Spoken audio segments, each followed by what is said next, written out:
Om Shanti, good afternoon.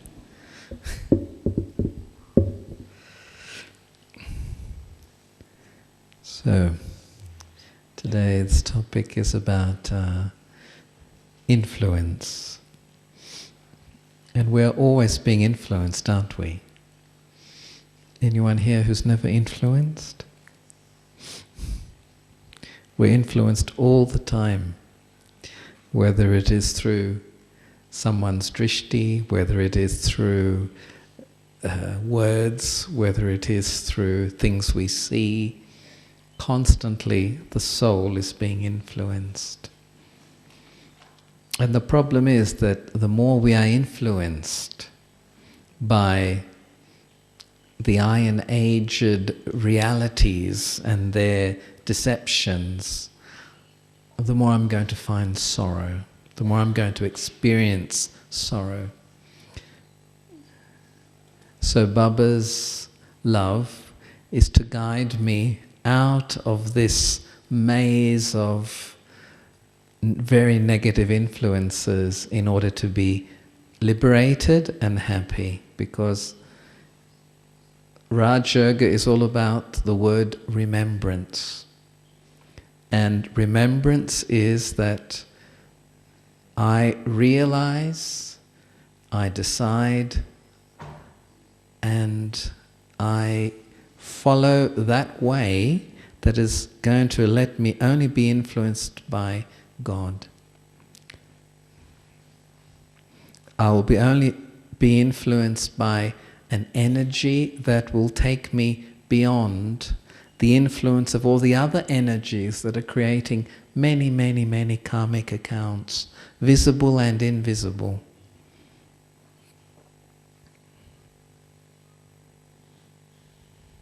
And so the word remembrance is a key factor in remaining uninfluenced. And remembrance is actually the love that the soul has for Baba, and it is that ability to absorb only from one source in order to sustain the self. Because in order to sustain the self, thinking we'll find love and happiness and support, we have allowed the self to be influenced by many people and things. And because it's wrong support, usually based on, it's usually based either on selfishness or fear. And when these two things, selfishness and fear, influence me a lot, I become rather blind and I take a wrong support and therefore a wrong influence. And in time, of course, I will see that it was wrong, but sometimes it's a little late. And so Baba gives me the method to protect my mind, because especially it is, of course, the mind that gets influenced very, very, very easily, either by one's own self, either by others. And so what is it that enables my mind to become very, very strong and remain immune? It is not just saying man man above, it is not just saying Om Shanti. What is it?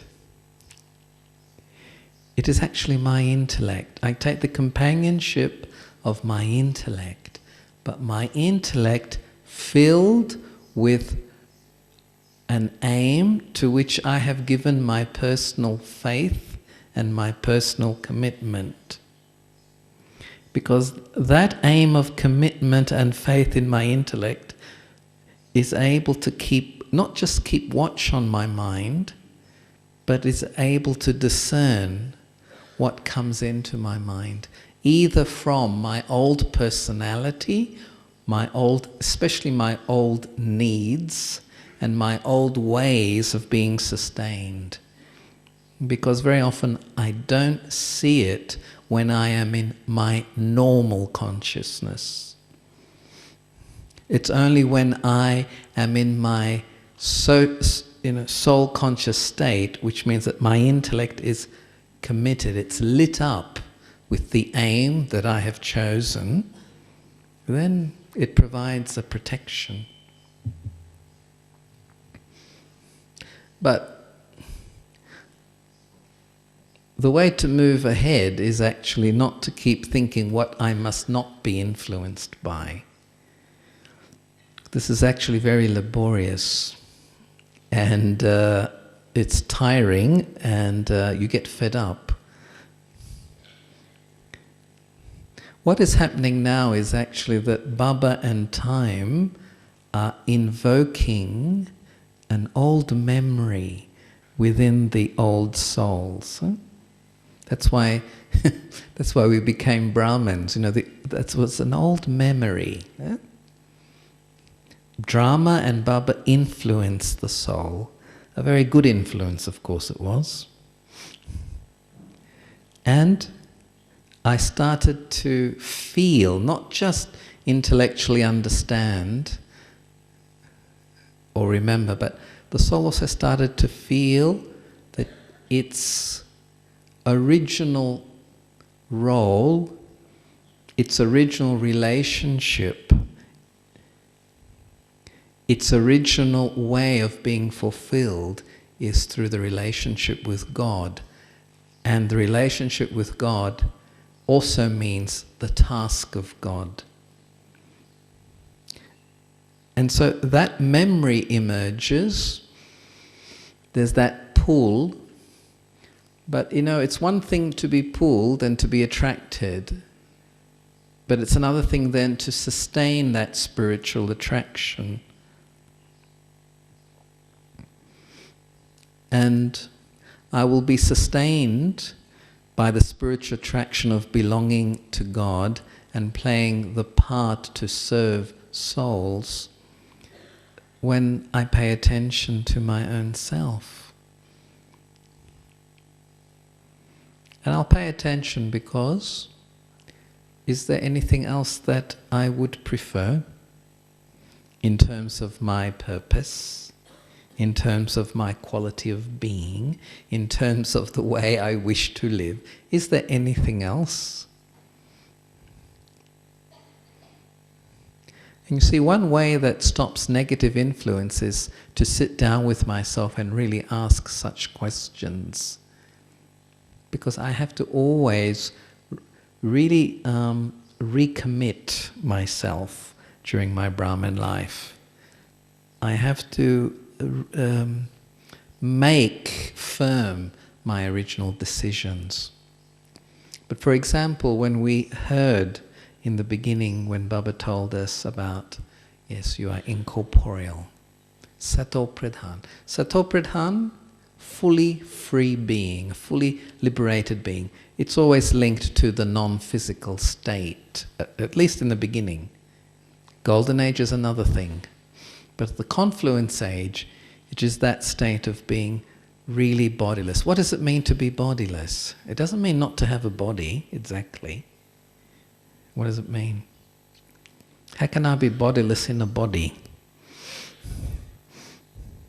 Because somebody may ask, you're a bit strange, aren't you?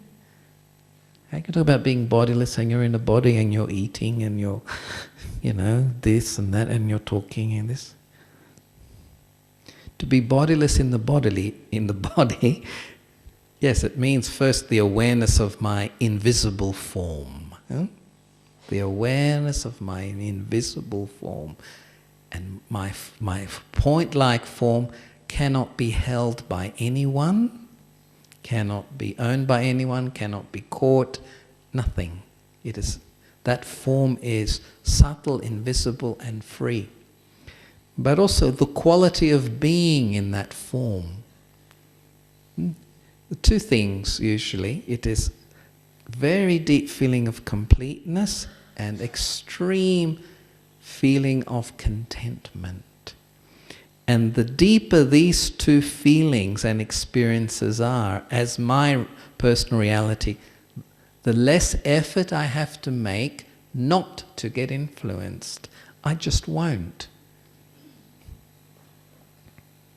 The more needy I am to be appreciated, to be respected, to be given this, to be given that, to be shown this, to be shown the other, the more I am like that, the more definitely I'm going to be influenced. And then I'm going to be pulled into subservient relationships, which the Iron Age, that's the whole ethos now, is subservient relationships, which actually are not relationships. They're just, as the word subservient indicates, and as Baba pointed out this morning, bondage. I am obliged. And when there's the feeling of obligation, there's always resentment. Everybody wants to divorce everybody now. Everyone. I don't just mean husband, wife, parents with children, children with parents. They can't be together. Afraid to be alone, but can't be together. And that's the indication of subservience. And the reason I am subservient is because I haven't cultivated the reality of what I am. And to know that all things are inside me. The love, the peace, the happiness. So these two things, completeness and contentment. And Baba gives the soul this experience. Every Brahman soul has this experience, especially in the beginning. And when Baba gives me this experience of himself, because in the experience of the incorporeal, Baba gives the soul the experience of what he is and how he feels. And it stimulates my memory again. Yeah, this is what I am. The truly liberated state is only from this feeling of completeness and contentment. The soul doesn't pull on others and is not pulled by others. It's very happy with itself. I'm very, very happy to be me. Who can say that? Non-egoistically, of course. Who can say it? With faith.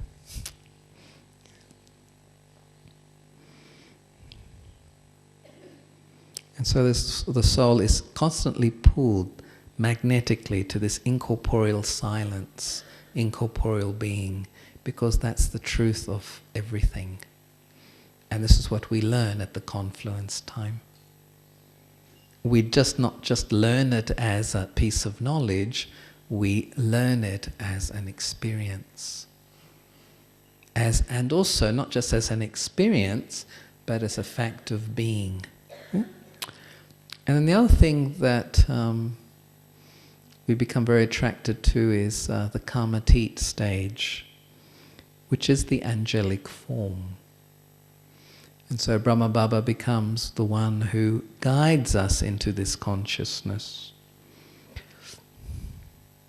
Because the Kamatit stage is possible only when I have a very deep, deep sense of self-worth and a spirit of generosity.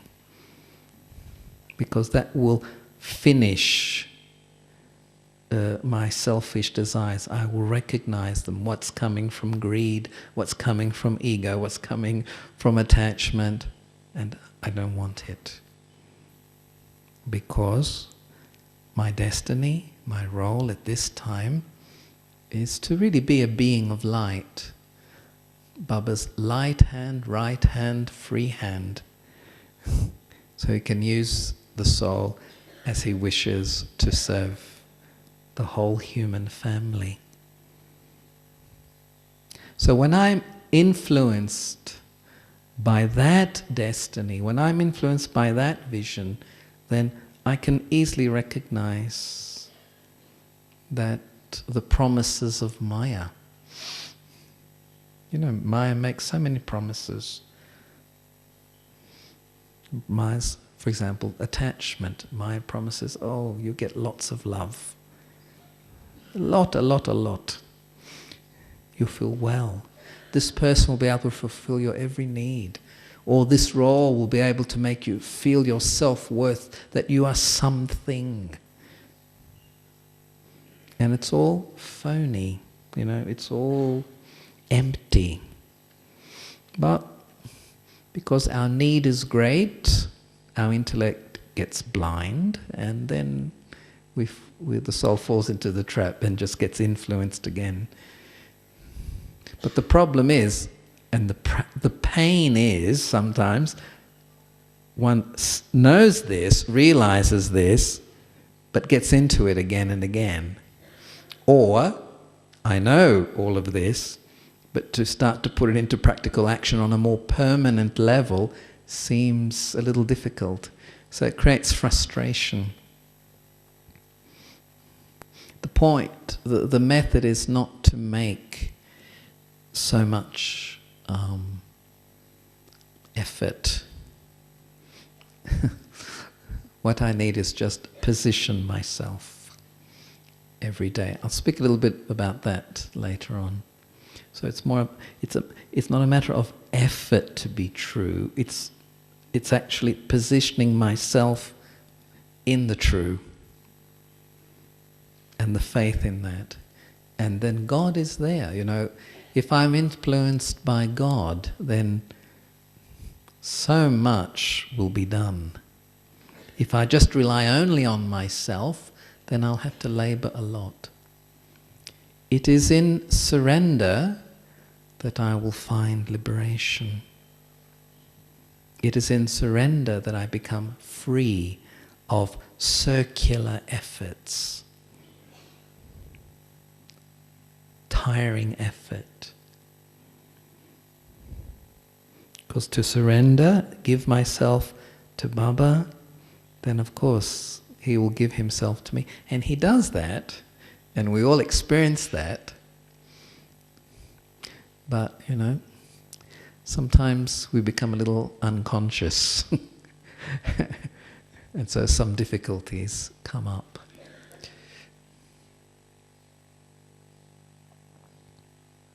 And why is it anyway that we should make this effort not to be influenced by limited, unreal things? Yes, an obvious one is not to get into sorrow again.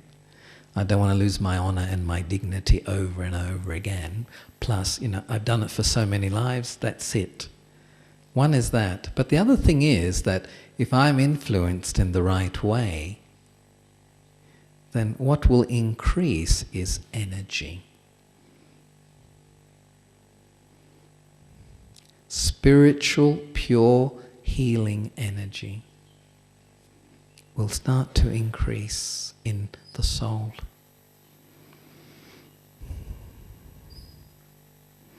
And Baba emphasized in the morning, the Murli also, spiritual energy, because it is spiritual energy in the form of love that keeps the soul protected, that keeps the soul enthusiastic. And you see, we often use the emotional energy of love or the emotional energy of happiness. You know, people would always tell me, you know, let's go out and have a good time. I used to wonder, you know, what is a good time? And, you know, in the Iron Age world, I think you know what it means, a good time. It's usually not so good. Because, you know, there's emotional energy, there's mental energy, there's physical energy, there's intellectual energy. All these are energies. I mean, the intellect, mind, yes, it's energy of the soul, but it's not clean. It's not clean. And so spiritual love is very different from emotional love. Very different. The results are like chalk and cheese. And so if I'm influenced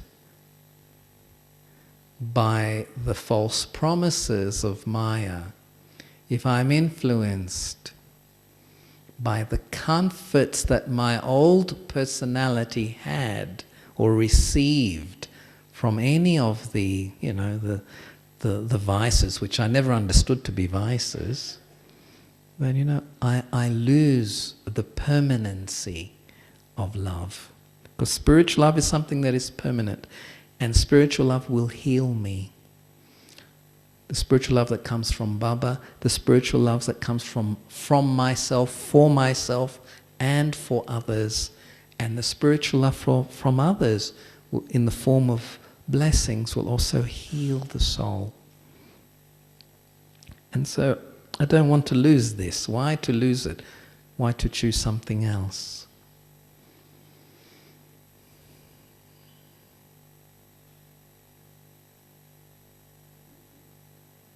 And this spiritual healing energy of love, of happiness, of peace, it is produced only if I keep on the right track.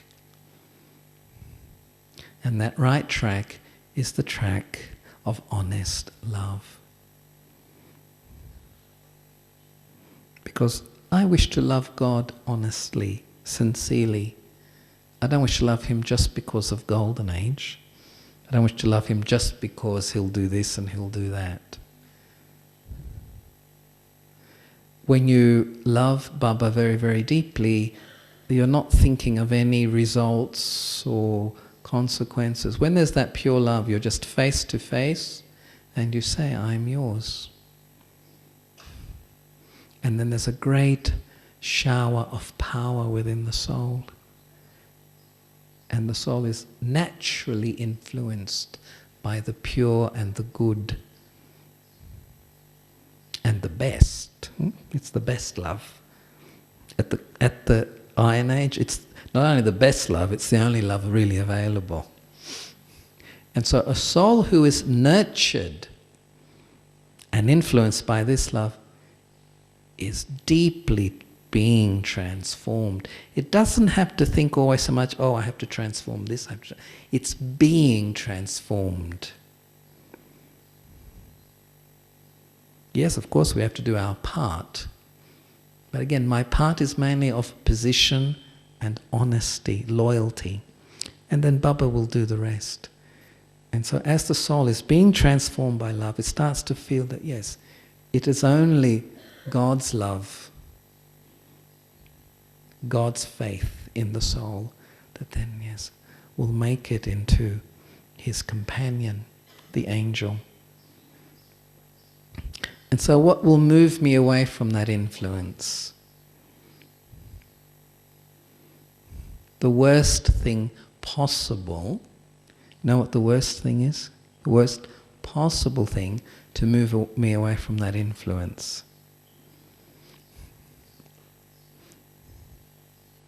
Comparing. It's deadly. It must be, I think, the sixth vice.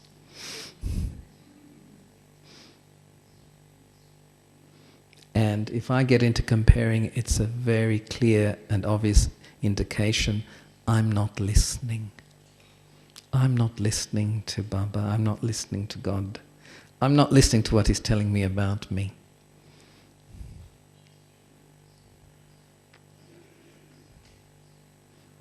And you know, in any type of relationship, in any real communication, we need to listen to the other. And for our communication with Baba, I really need to listen properly. I have to listen what He says about me. So if I start to compare myself with anyone, I've lost the game. I will just get into this spinning of feeling worse, feeling better, superior, inferior. A great waste of energy. Comparing and judgments. We do judge a lot, though we hear about this word, we hear that it's not a good thing, but I have to really check that I'm not doing it. I have to remain clear, clean, light. Let drama take care of things. Let Baba take care of things. For me, good wishes. Good wishes. Really, that's it.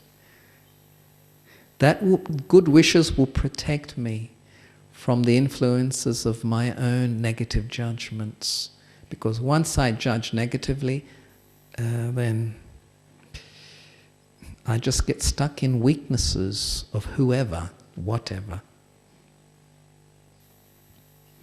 And another thing that breaks the positive influence, the divine influence, is expansion. Expansion of thoughts, words and actions.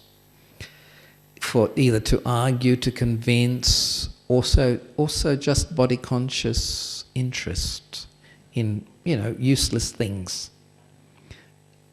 We go on and on and on and on about things. This is why Baba's mantra is always, past is past, full stop. Past is past, full stop. Past is past, full stop. It is a mantra of God, for us. Not for him, but for us. Because expansion, again, it means a loss of power. Okay, if I know what I'm doing, I can expand, I can do things, I can say things, but I return. I go out, but I return. I don't go out and stay out, because then I don't realize I have to return. So I have to watch, are my thoughts and my emotions in a state of expansion? Or I realize they are, and then I have to bring them back to the essence. Again, this is a matter of my personal observation. I've got to create this little laboratory inside where I'm observing this. And I enjoy it, when you're doing these exercises of observation, there is definitely going to be a positive result, an uplifting result. I feel really, yes, I'm a student. I'm learning, I'm gaining, I'm going forward. So it is not that it will make me feel heavy or hard. It actually will be making me feel very light and happy with myself. All true effort makes me feel happy with myself. Never guilty. Never feeling a failure. If I'm doing that, if I'm feeling that, then it's somehow I'm doing it wrong. And really this stop, full stop. Learn, full stop. Learn, full stop. Don't keep judging, criticizing, feeling guilty, just expanding on ways.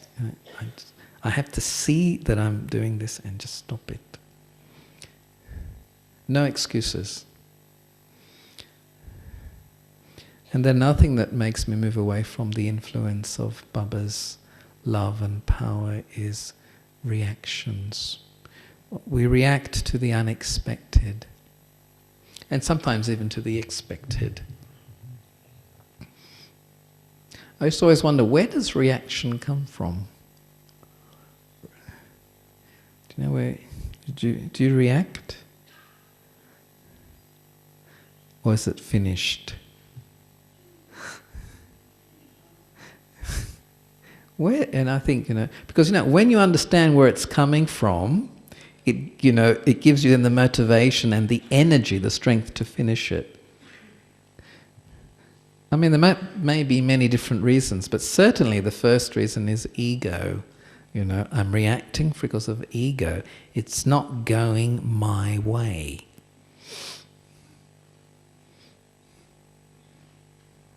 And then the ego says, but, doesn't he understand? Doesn't she understand?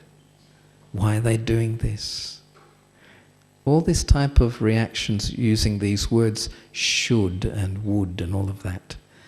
It's my own ego. I'm holding on to very strong opinions. The more opinions I have, the more comments I'm going to make. I know that we always, we are encouraged in our, those of you who, in the Anglo-Saxon system, like I was brought up in Australia, give your opinions, give your opinions. Of course, it's not good to suppress, but also the other extreme of having an opinion about everything and wanting an opinion to be heard about everything is just as bad. But just as bad. A very opinionated person will be reacting all the time. And that's also an ego. But also opinions come from, reactions come from very deep expectations of something or of someone. That don't happen, so of course I'm going to react. So, I lose my balance. I lose my compass, my spiritual compass that is guiding me to liberation and peace and self-worth as soon as I start to react. So, I have to be very patient in this drama. Not with drama. I mustn't be patient with drama. Drama's going to do what it's accurate. It's not up to me. But in the drama, I have to be very patient. As God is, Shiv Baba, He's very patient. He's always saying, according to the plan of drama, according to the plan of drama. He doesn't say, why doesn't drama work in this way? Why doesn't the actor do that? Because then, once I start to think like that, I lose my stability. And once I lose my stability, this shaking stage, this constant shaking stage, the energy is running out. The positive energy is always running out.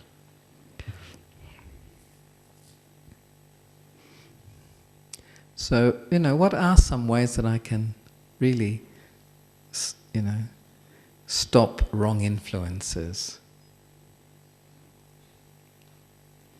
Practically. I think, first of all, I have to recognize I'm being influenced.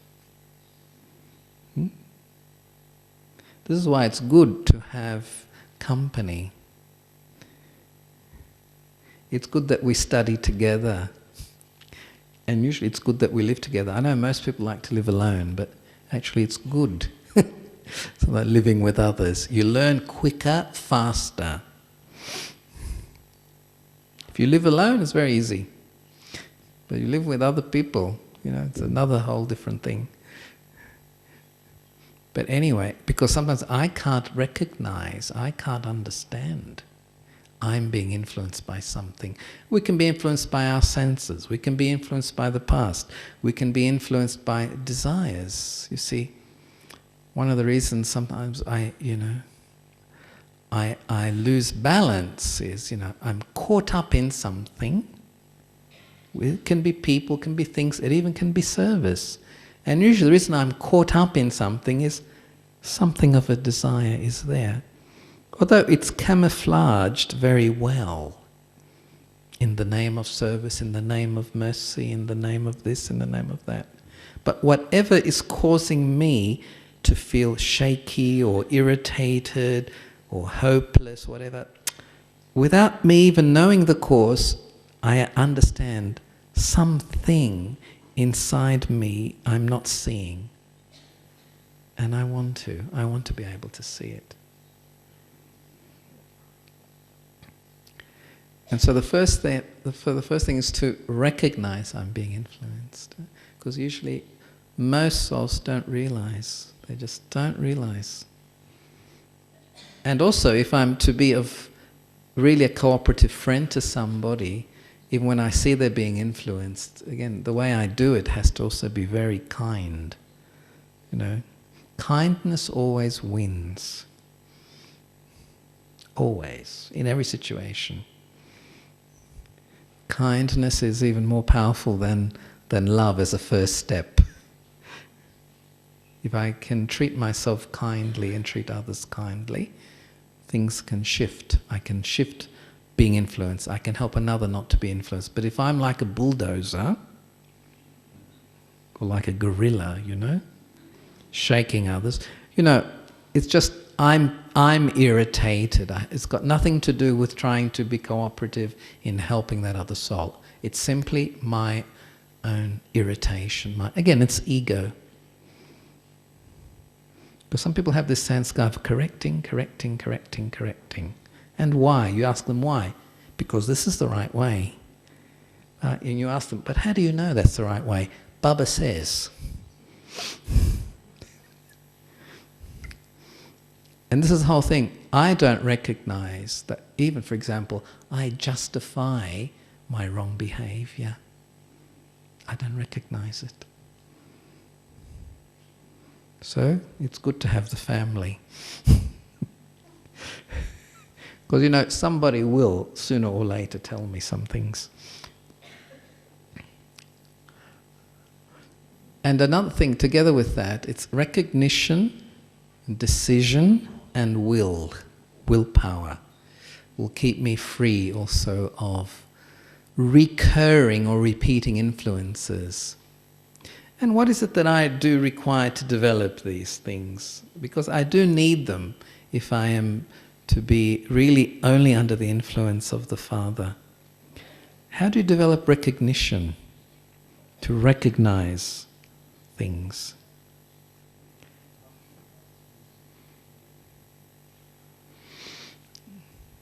It says humility. Not knowledge, humility.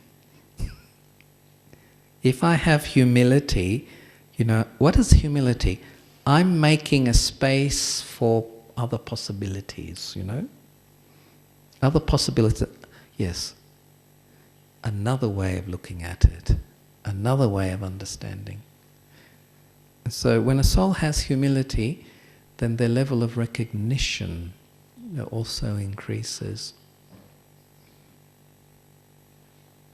Decision. Now, I'm making now a decision how I want to be. If I make the decision how I want to be, I want to be half-half, that's sometimes happy, sometimes sad.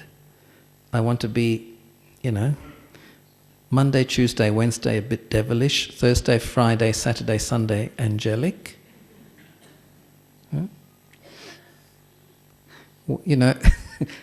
However my aim is, then I decide then the effort that I'm going to make or whatever I'm going to do. But good decisions for my own well-being are possible when there is, that desire for self-respect, to keep my dignity. So that concern for dignity and self-respect will help me to make clear and right decisions. But then once I've made that decision, I need willpower. That willpower to put this into action, to be influenced by only the right things, whether it's God, whether it's knowledge, whatever it may be. Because I know that's going to create well-being, whether it's for myself or others. So what creates willpower? What maintains willpower? Because, in the beginning you may have willpower, but then, after a while, it starts to disappear a little bit. What I found is that people who have a lot of spiritual willpower, usually it is, they have a great spirit of generosity. They are generous. They want to be generous to themselves and to others. It's not that just, sometimes people think that discipline will create that spiritual power. I don't think so. I think it's generosity. Because if you don't change properly, come under wrong influence, I'm not going to be able to benefit anybody else, in the way that makes them come close to God. I won't be able to benefit myself either. I recognize that.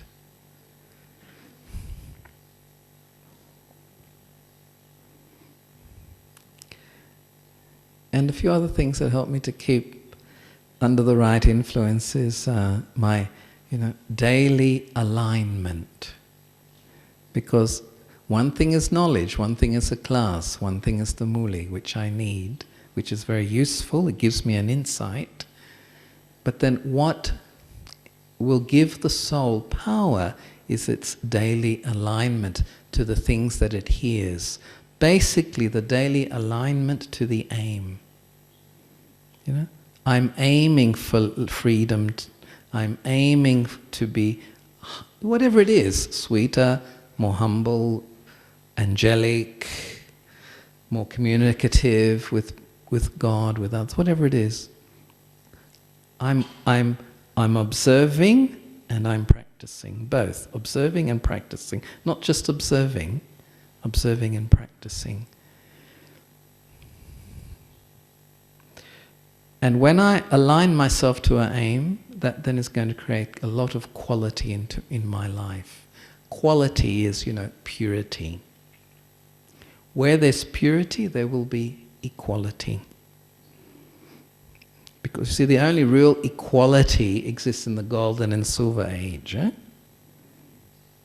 Although there's emperors and empresses, kings and queens and princes, and Baba speaks of maids and servants and all the other things, actually the religion there is of purity, and so therefore the vision is of equality. Because the vision is very naturally respect. No effort for it. And in this world now, when the purity finishes, then they have to set up systems of equality like democracy. But actually the paradox is that the most inequality is in the last few hundred years. Maybe even before, of course, but the more impurity, the more inequality there is.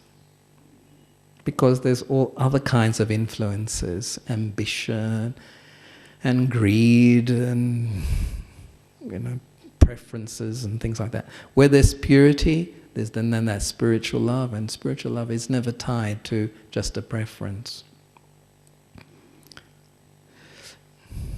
And so this is what we're aiming for. Baba often speaks of equality. You can never get it in a political way. You can never get it in a social way. It can only be created in a spiritual way through personal change. Because sometimes we like to feel, we should be equal. We are. Baba says you are. As souls you are all equal. As souls you are all students, all children. But for the self to feel equal, I have to feel pure. Not more knowledgeable, not doing more service. It's not this. It is cleanliness of spirit.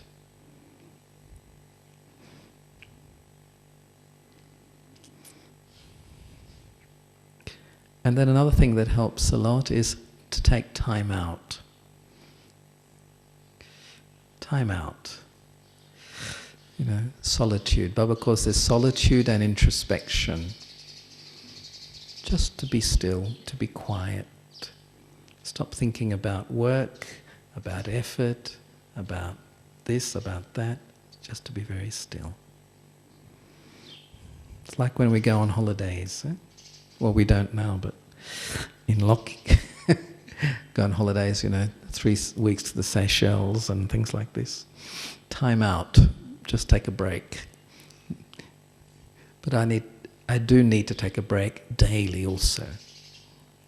Because in that stillness, when I just move away from everything external, when I move away from those influences of the external, and that's not necessarily that they're always negative. I have to express, I have to act in the external.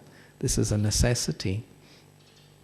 But being able to step away from that and becoming very...